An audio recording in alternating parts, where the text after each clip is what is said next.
नमस्कार, Manoj Tiwari talk show में आपका स्वागत है। आज मेरे साथ समाजवादी पार्टी के वरिष्ठ नेता विधायक वासुदेव यादव जी हैं। आप मेंबर ऑफ लेजिस्लेटिव काउंसिल हैं और समाजवादी पुरोधा हैं, बहुत पुराने नेता हैं। आइए हम आज आप शिक्षा विभाग से भी जुड़े हैं, आइए हम जो है आज नेताजी से बातचीत करते हैं। विधायक जी, मनोज तिवारी टॉक शो में आपका बहुत बहुत स्वागत है। सबसे पहले आप शिक्षा विभाग से भी जुड़े रहे, अधिकारी भी रहे हैं उस विभाग में। नई शिक्षा नीति पर समाजवादी पार्टी की तरफ से आपका क्या विचार है? ये कितना कारगर है? सरकार कहती है इससे जो सिलेबस कम होगा, लोगों को सेलेक्टिव जानकारी मिलेगी, बोझ कम होगा उन पर, कहाँ तक आप समझें? नई शिक्षा नीति इन्होंने जो लागू किया है, जो बनाया है, बिना जन विमर्श के बनाया है। इसमें न तो पार्लियामेंट में बहस हुई है, न इस पर जनभावना को देखा गया है। नई शिक्षा नीति को जो हमने अभी तक देखा है, आधिकारिक रूप से तो नहीं प्राप्त हुआ है। उसमें 3 साल से लेकर 5 साल तक के बच्चों को आंगनबाड़ी केंद्रों पर इन्होंने कहा है, जो सिस्टम इनका अभी डेवलप ही नहीं हुआ है, उस सिस्टम में 3 साल से 5 साल के बच्चों को डाल देना मैं समझता हूँ बहुत उचित नहीं रहेगा। और नई शिक्षा नीति में हमने जो पढ़ा है उस शिक्षा के बारे में, उस शिक्षा में जो हम जाते हैं तो ये दिखाई पड़ रहा है कि आगे चल के कहीं न कहीं एक पूंजीपतियों के हवाले चली जाएगी और देश का जो गरीब तबका है, जिसके बच्चे ऊंची फीस के कारण नहीं पढ़ पाएंगे, उनके लिए भविष्य में संकट दिखाई पड़ेगा। ये व्यावहारिकता से बहुत परे रहेगी और मैं आज भी इसको ये समझता हूँ कि कोई बहस होनी चाहिए, तब इसको किराने रूप में लागू करें।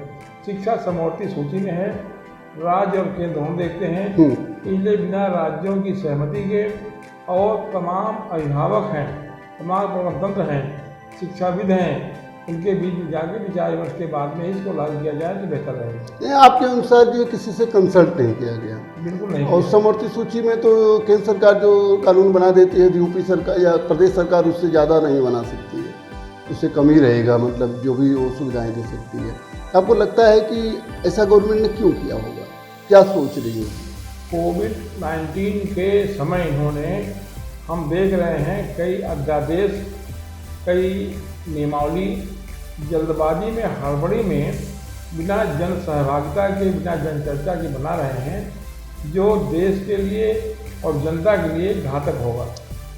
विधायक जी, अभी किसान अध्यादेश, 3 किसान अध्यादेश पारित हुए। एक उसमें है कृषि उपज व्यापार और वाणिज्य, संवर्धन और सुविधा। इसके तहत सरकार का ये कहना है कि किसान जो है वो अपना गल्ला अपने मनमाफिक दाम पे कहीं भी बेच सकता है। किसानों को आय दूनी करनी थी, पता लगा कि ये निश्चित रहता था तो कम दाम मिलता था। तो इसमें जो है आप क्या कमी देखते हैं? तमाम किसान इसका विरोध करते हैं, जबकि किसान कहीं भी बेच सकता है, पूरे देश में बेच सकता है, कोई टैक्स नहीं देना होगा उसको। मनोज जी, मैं इलाहाबाद में रहता हूँ जी, मैं भी एक किसान हूँ। हमारे गांव में बहुत लघु किसान हैं जिनके पास 1 बीघे से भी कम खेती है, 2 बीघे है। वो अपना उत्पाद जो है कई किलोमीटर दूर जाके नहीं बेच पाएंगे जी। अच्छा होता कि सरकार जो है सभी फसलों का लाभकारी मूल्य तय कर देती। जो इनके कमीशन की रिपोर्ट आई है, जब रिपोर्ट में इनका लाभकारी मूल्य तय हो जाता तो किसान जहाँ चाहता बेचता या किसान जहाँ खुद जा खरीद लेते, ये बेहतर होता। लाभकारी मूल्य की इन्होंने बात ही नहीं किया और किसान जो लागत लगा रहा है वो मिल नहीं पा रही है। मैं समझता हूँ किसानों के लिए बिल्कुल अहितकारी होगा। इसीलिए पूरे देश में जैसे इंस्पेक्टर राज तो ख़त्म कर दिया ना, मंडी में जाना नहीं है, मंडी में कोई आढ़ती को कुछ कमीशन नहीं देना है।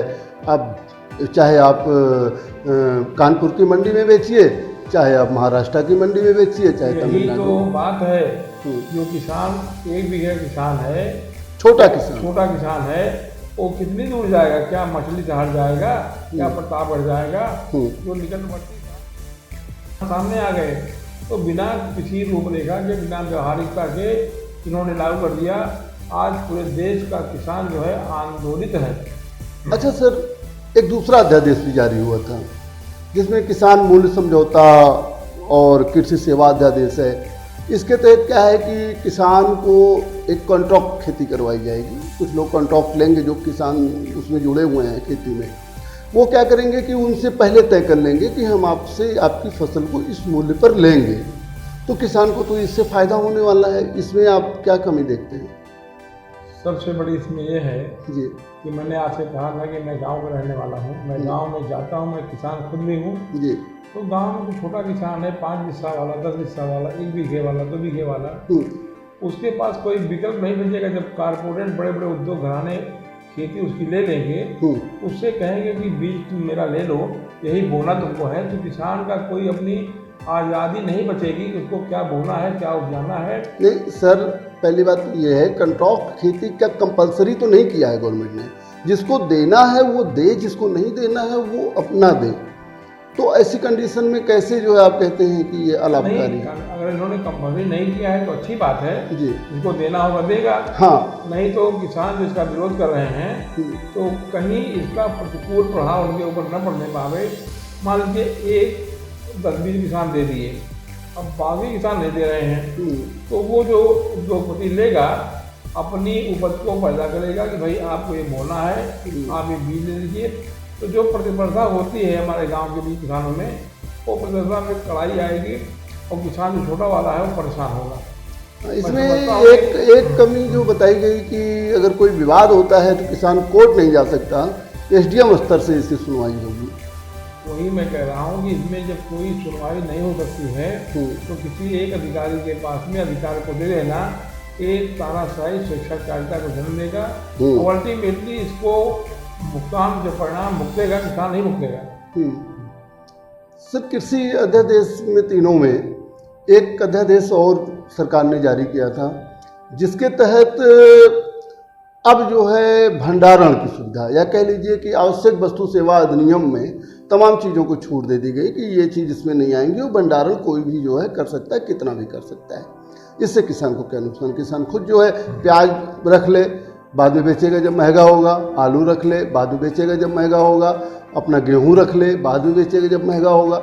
यानी इसमें किसान को क्या नुकसान है? समाजवादी पार्टी क्यों विरोध? मैं यही तो कह रहा हूँ कि समाजवादी पार्टी ही नहीं, पूरे किसान विरोध कर रहे हैं और विरोध करना चाहिए। देखिए, जो भंडारण है वो बड़ा उद्योगपति कर लेगा जिसके पास खेती करने का अनुभव नहीं है, और किसान जो गरीब है उसको मई जून के महीने में बेटे की फीस जमा करनी है, कहीं एडमिशन कराना है, बेटे की शादी करनी अपनी है, वो आनंद फानंद में फसल को बेच देगा। अब भंडारण करके वही किसान का जो उत्पाद है वो व्यापारी दोगुने दाम में बेचेगा। आपको याद होगा कि अप्रैल मई के महीने में 2 रुपये किलो टमाटर बिका इलाहाबाद में जी। आज टमाटर जो है 80 रुपये किलो बिक रहा है जी। प्याज का दाम जो है 5-10 रुपये किलो था। तो ये भंडारण सुविधा देनी ही है तो कोऑपरेटिव बना के हर ब्लॉक में किसानों के लिए स्थिति बनवा दें, 5 किसान भंडारण करे और जब आवश्यकता समझे उसको निकाल के बेचे। इसमें क्या बुराई है? मतलब कि कॉर्पोरेट ना भंडारण करे, सरकार खुद भी भंडारण करे, बिल्कुल कराए, करा सकते हैं। और किसान हो गया तो कोऑपरेटिव बना के फायदा होगा उनको, किसान नहीं चाहते भी हैं। अच्छा सर, एक चीज़ और बताइए, आज बहुत से विधायक देखे जाते हैं जो विधायी कार्यों से इतर तमाम काम करते हैं, वो तमाम कानूनी दांव पेच नहीं जानते, खाली टेबल बजाते हैं। इसके पीछे आप क्या वजह मानते?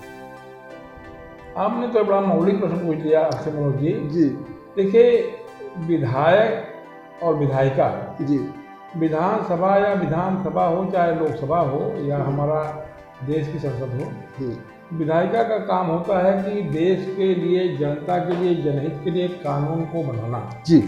और कानून जब बनाया जाता है तो उसमें विधानसभा के अंदर या विधायिका के अंदर चर्चा होती है जी।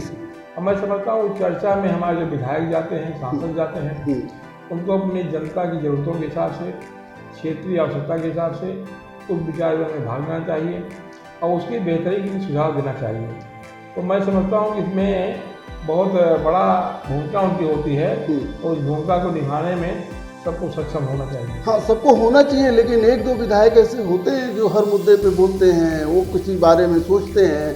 मैंने देखा कि उत्तर प्रदेश सदन में आप हैं, उत्तर प्रदेश सदन में कोई भी एक प्राइवेट बिल नहीं आया, यानी किसी भी विरोधी विधायक ही प्राइवेट बिल लाता है, सत्ता पक्ष वाला क्यों लाएगा?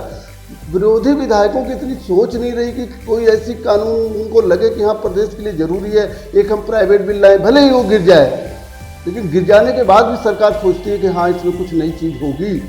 तो ऐसा क्यों नहीं करते?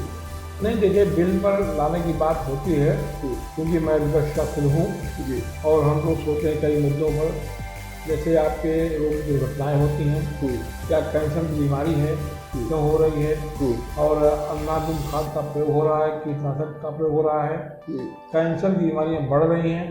कभी पंजाब नंबर 1 पे था, अब उत्तर प्रदेश में रहा है। ये बिल ला जाने की बात हो रही है, लेकिन जो सरकारें होती हैं, जो सत्ता की पार्टी होती है, वो विधानमंडल का सत्र ही 2-3 दिन के लिए चलाती है और मुश्किल से उसमें कोई बिल नहीं आ पाता है। यहाँ तक कि विधायकों के प्रश्नकाल जो होते हैं, प्रश्न भी नहीं आ पाते हैं।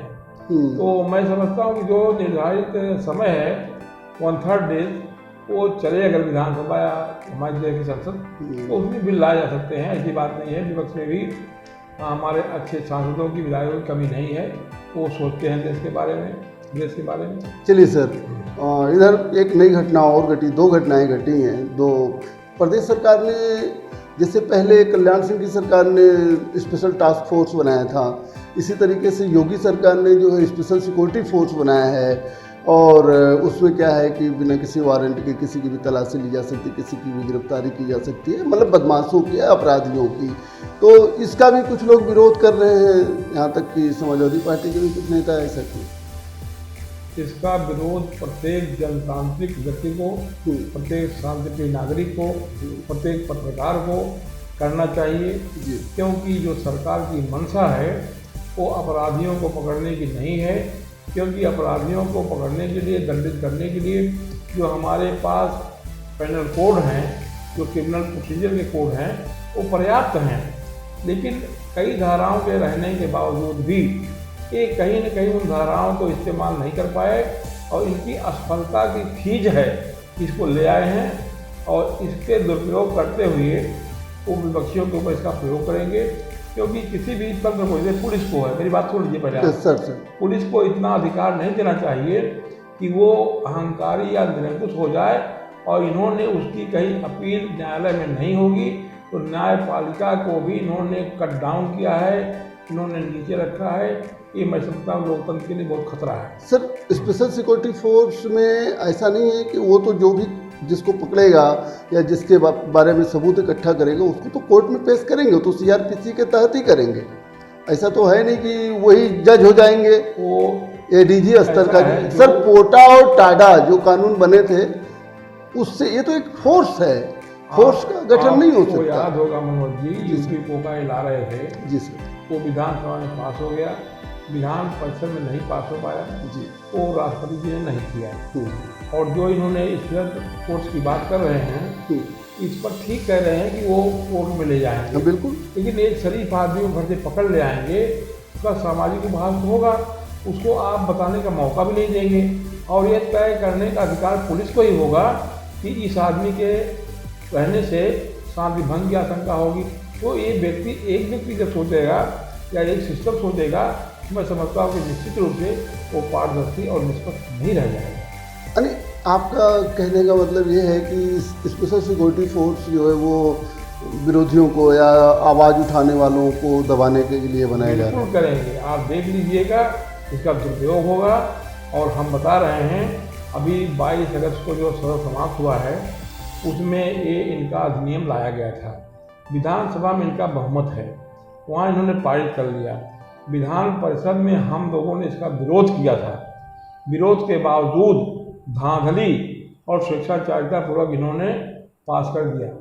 तो ये लोग लोकतंत्र में विश्वास नहीं कर रहे हैं और आपातकाल लागू हो गया, बिना घोषणा के इनका आपातकाल अब चल गया है और गिने चुने इनके दिन हैं और जनता भी इनको पलट रही है, समझ रही है। और इस प्रकार के अलोकतांत्रिक कदम का हम लोग विरोध करते हैं और विरोध करने का औचित्यपूर्ण कारण भी है। अच्छा विधायक जी, ये बताइए, आप तो सपा के वरिष्ठ नेता हैं, एक सपा के वरिष्ठ नेता के रूप में यदि सपा की सरकार कभी आई तो क्या स्पेशल सिक्योरिटी फोर्स को समाप्त कर देगी? हम लोग इसकी अनुशंसा अपनी सरकार से करेंगे।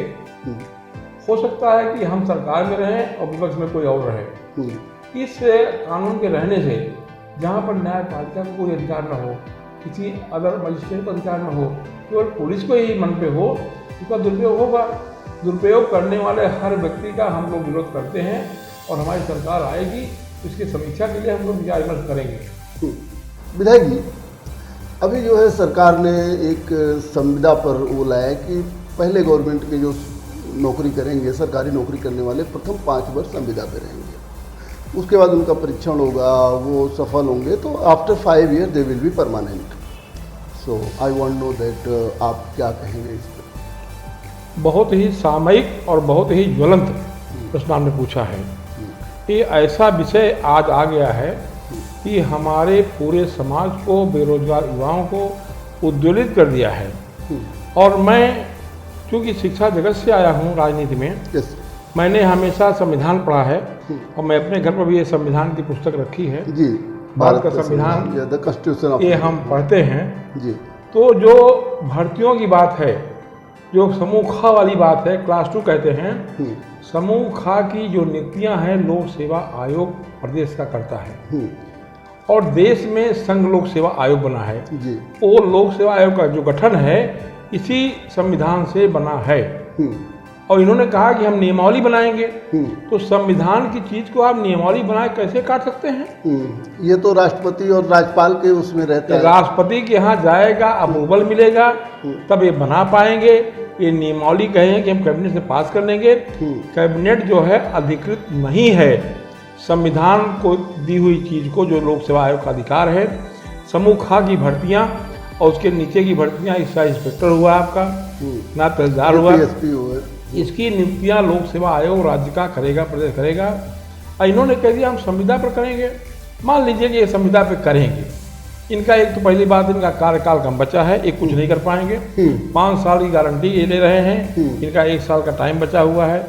संविदा पे कह रहे हैं कि हम हर साल उसका इम्तहान लेंगे, इम्तहान लेने के बाद में उसको 60% नंबर पाएगा तो हम अगले साल दूसरे के लिए पास करेंगे। इसमें जो बेरोजगार युवा और युवतियां हैं इनका शोषण होगा और जो अधिकारी मूल्यांकन करने वाले होंगे उनको घरेलू नौकर जो है, गुलाम जिसे कहते हैं, जो कि हम गुलामी से अंग्रेजों से दूर हो चुके हैं, गुलाम नया बनाने की साजिश इनकी है।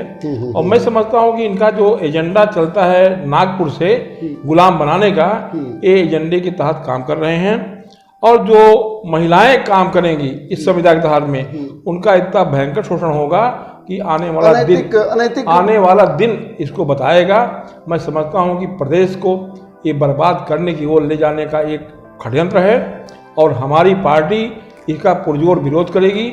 और सत्ता में जब हम आएंगे तो इस जो बनाने जा रहे हैं नियमावली, ये गरीबों के खिलाफ है, बेरोजगारों के खिलाफ है। हम इसको समाप्त करने का प्रयास करेंगे। 10 घंटा 12 घंटा पढ़ के आप नौकरी पाए और फिर भी आप 5 साल तक सिक्योर नहीं है। इलाहाबाद आप जानते हैं ये एजुकेशन का हब है। पूर्वांचल के कम से कम 8-10 हज़ार बच्चे अल्लाहपुर, बघाड़ा, सिलोरी में रहते हैं किराए का मकान लेके। क्या बच्चा किराए का मकान लेके 5,000 रुपए का मकान लेके संविदा की नौकरी के लिए पढ़ेगा?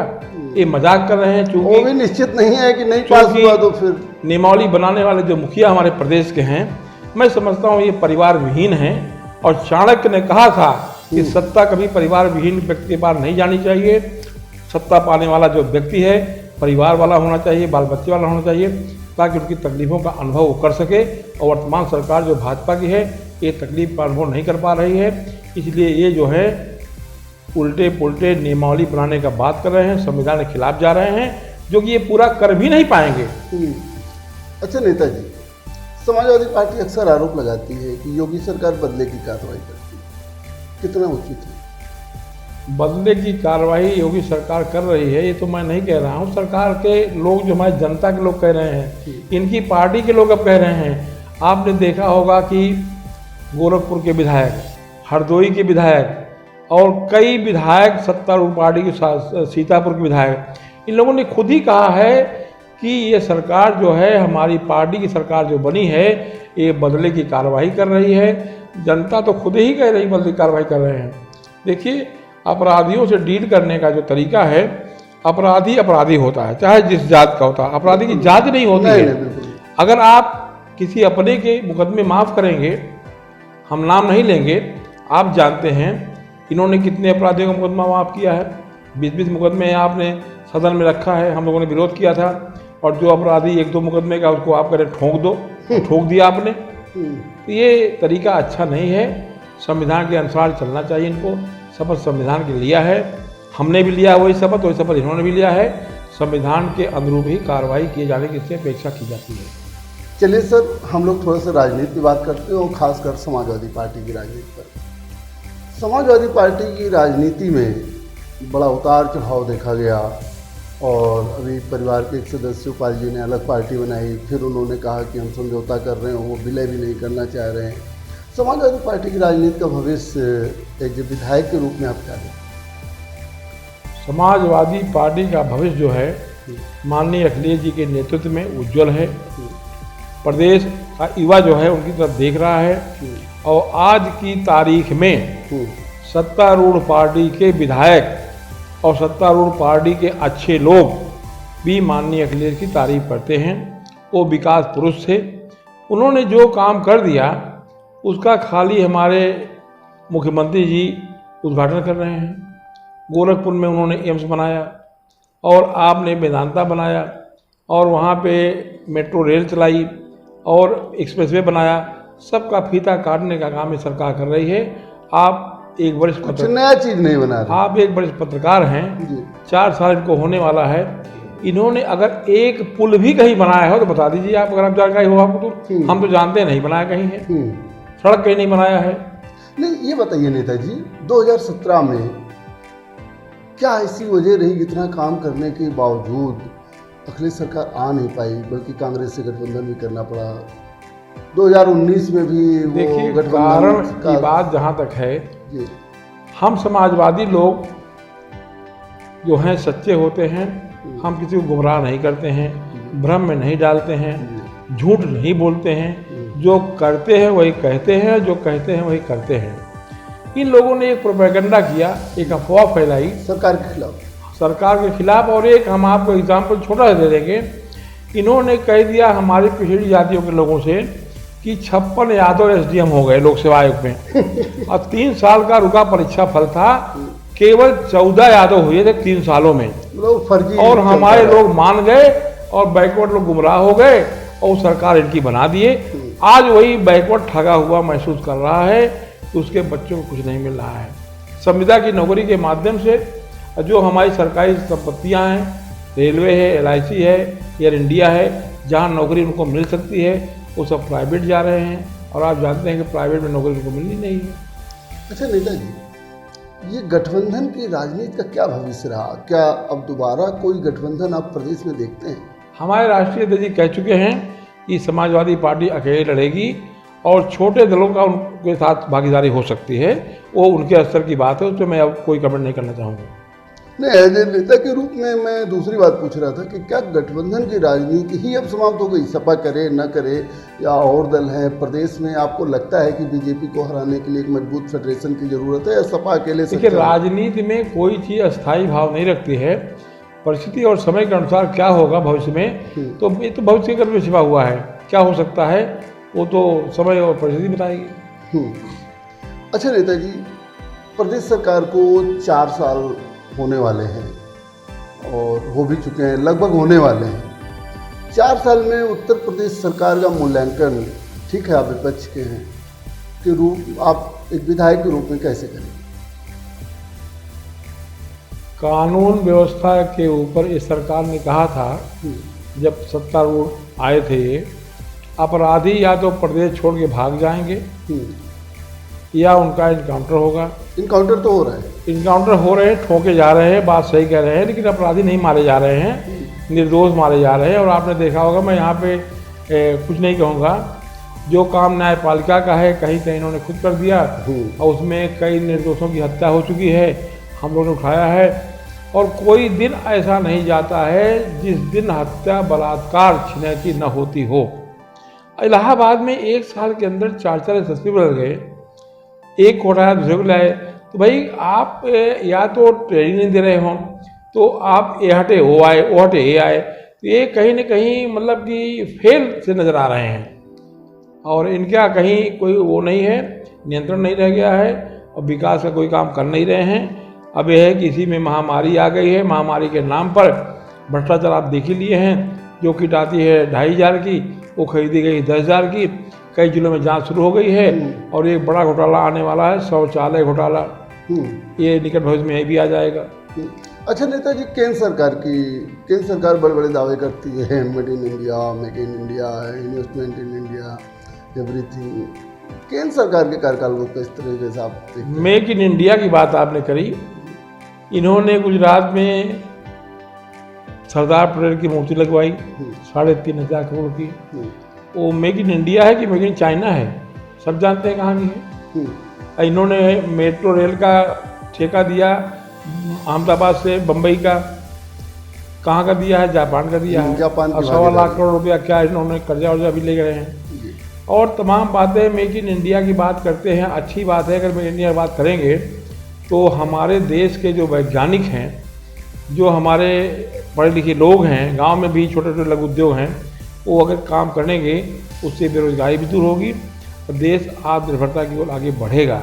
इनका जो आत्मनिर्भरता का नारा है तो मैं समझता हूँ कि खाली खोखलापन है और अब जनता जान गई है कि ये झूठ ही बोलते हैं, झूठ के अलावा कोई सच नहीं बोलते हैं। अच्छा नेताजी, ये सरकार कहती है कोरोना को अवसर में बदलो, कोरोना को अवसर में बदलो, इससे विधायक वासुदेव यादव जी कितना सहमत हैं? कोरोना को उन्होंने अवसर में बदला है।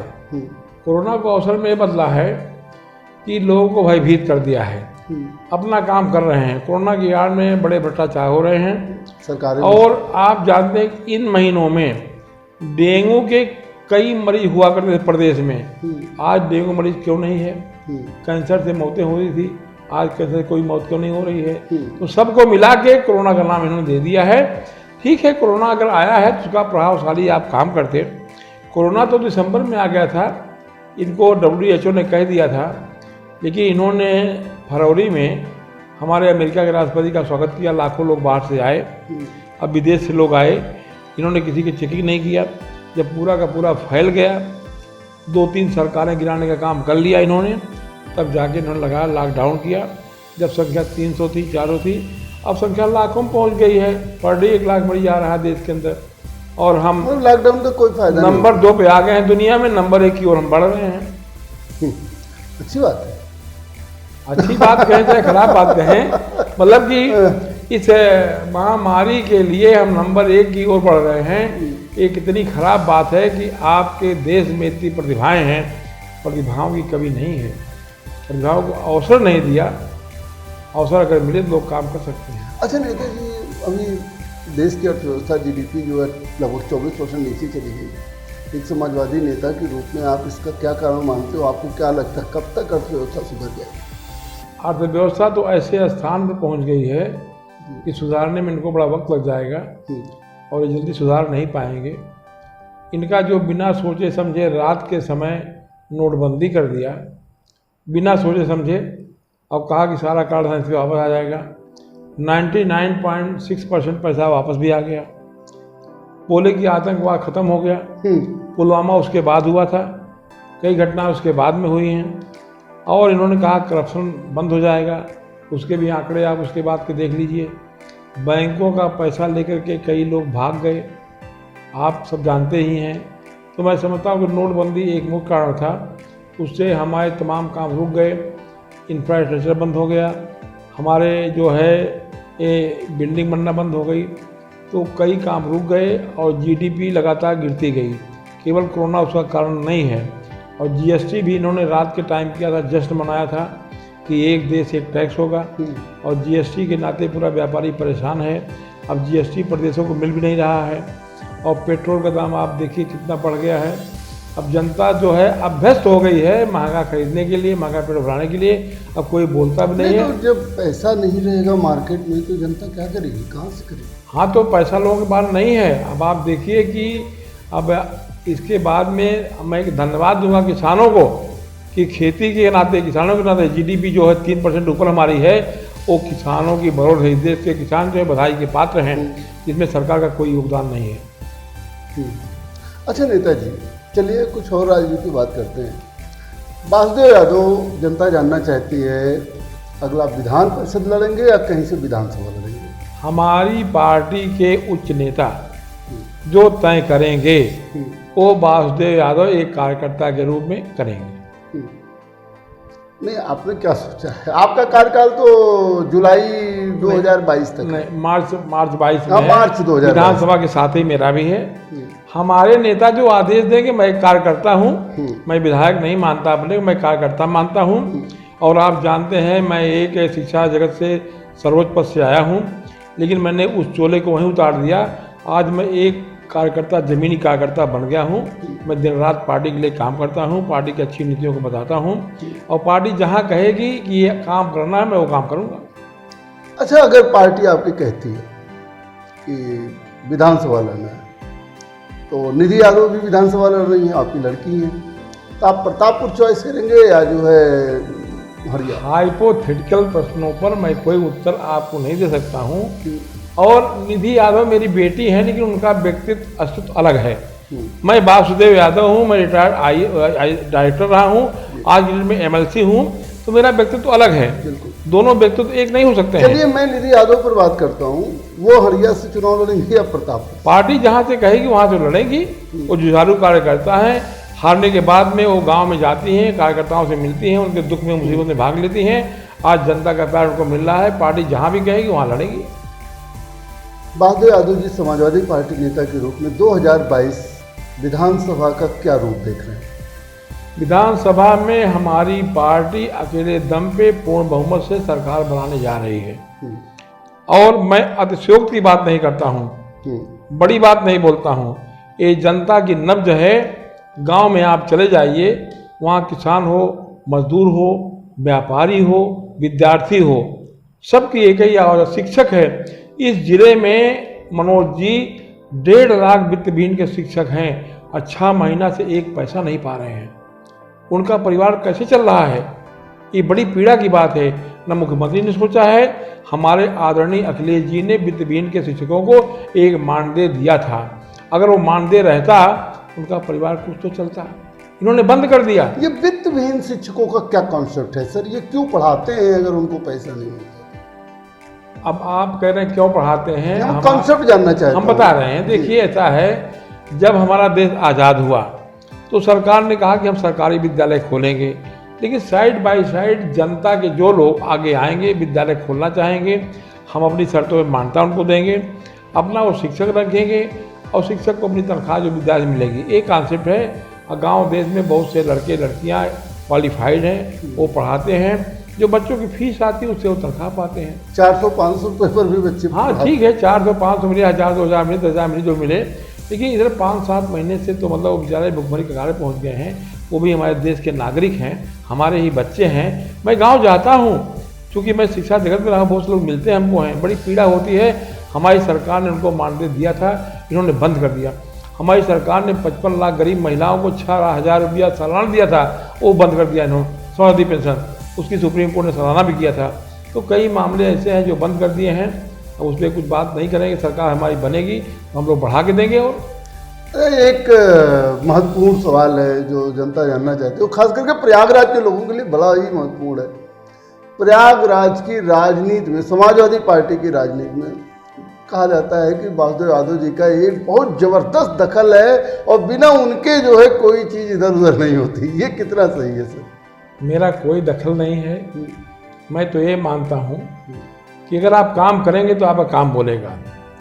मैं विज्ञान का छात्र रहा हूँ। न्यूटन का गुरुत्वाकर्षण नियम मैंने पढ़ा है, आप भी जानते होंगे कि जिसमें गुरुत्वाकर्षण होता है वो चीज़ को खींचता है। अगर मैं काम करता हूँ तो मेरी मान्यता जिले के भी लोग कर रहे हैं और प्रदेश भी मेरी सही सलाह कोई होगी तो मानते हैं। इतने ही बात है और ऐसी कोई बात, मेरा कोई दखल नहीं है। मैं सही बात बता देता हूँ, बोल देता हूँ, बस इतना करता हूँ। नेताजी, मेरा अंतिम सवाल है, वो सवाल भी नहीं, वो आपको ही बताना है। जैसे मैंने अभी, आप और क्या बताना चाहते हैं प्रदेश की, देश की जनता को, प्रदेश की जनता, इलाहाबाद की खास करके जनता को, जो हम आपसे पूछ ना पाएं? मैं आपसे इतना कहना चाहूँगा कि हमारे प्रदेश के जो युवा हैं, अगर पूछा जाए कि प्रदेश की सबसे बड़ी समस्या क्या है, तो हमारा युवा हताश और निराश है। बेरोजगारी की समस्या बहुत बड़ी समस्या है और प्रत्येक परिवार में कोई न कोई पढ़ा लिखा बेरोजगार इस समय है। तो अगर परिवार का युवा दुखी है तो परिवार भी दुखी होगा। तो सरकार जो भी हो, उस सरकार को सोचना चाहिए कि इनको हम कैसे मुख्यधारा में रोजगार के लिए ले आएंगे। एक तो इस पे होना चाहिए। अर्थव्यवस्था हमारी जो गिर रही है, अगर अर्थव्यवस्था बहुत गिरती ही जाएगी इस तरह से, तो निश्चित रूप से महंगाई बढ़ेगी और आम आदमी जिसकी जेब खाली हो रही है वो भी दुखी होगा। और आपने देखा होगा इन्होंने, जो हमारे कर्मचारी हैं इस समय काम कर रहे हैं, नौकरी कर रहे हैं सरकारी, या जो रिटायर्ड पेंशन पाने वाले लोग हैं, उनकी महंगाई भत्ता इन्होंने रोक दिया है, सबका रोक दिया है। और सारे विधायकों सांसदों का पूरा विधायक निधि जो विकास पे खर्चा होता था, सब कोरोना के लिए इन्होंने रोक दिया है, नहीं दे रहे हैं। तो मैं समझता हूँ कि अब तो सरकार की जिम्मेदारी बढ़ जाएगी। हम लोग सवाल पूछेंगे। वैसे सर मेरा सवाल विधायक निधि और विधायक के रूप में आपके काम पर भी था, लेकिन मैं सोचता हूँ कि जब आप आगे चुनाव लड़ेंगे तब उस पर बात करेंगे, लंबा इंटरव्यू हो जाएगा। आप हमारे टॉक शो में भाग लिए सर, इसके लिए आपको बहुत बहुत धन्यवाद। धन्यवाद। जैसा कि आपने देखा, हमारे साथ समाजवादी पार्टी के विधायक वासुदेव यादव जी थे। आपने बताया कि नई शिक्षा नीति पूरी तरीके से बिना जनता के और बिना शिक्षाविदों के परामर्श के लागू की गई है, यह कतई ठीक नहीं है। साथ में किसानों से संबंधित जो भी अध्यादेश लाए गए हैं वो किसानों को गुलाम बनाने के लिए लाए गए हैं और किसानों को इससे फ़ायदा नहीं होने वाला है। साथ में स्पेशल सिक्योरिटी फोर्स का गठन और संविदा पर नौकरियों को इन्होंने युवाओं के लिए बहुत ही गलत चीज़ बताया और कहा कि स्पेशल सिक्योरिटी फोर्स का दुरुपयोग पर विरोधियों के प्रति हो सकता है। और आज युवा इतनी मेहनत करके अगर नौकरी पाता है तो संविदा के लिए नहीं, ये संविधान का एक पार्ट है जिसको प्रदेश सरकार बदल नहीं सकती है। वासुदेव यादव जी ने यह भी कहा कि 2022 में समाजवादी पार्टी की पूर्ण बहुमत से सरकार बनेगी और राष्ट्रीय अध्यक्ष अखिलेश यादव मुख्यमंत्री बनेंगे। आगे भी हम आपको ऐसे ही तमाम शख्सियत से मुलाकात करवाते रहेंगे। दीजिए मनोज तिवारी को इजाज़त, देखते रहिए।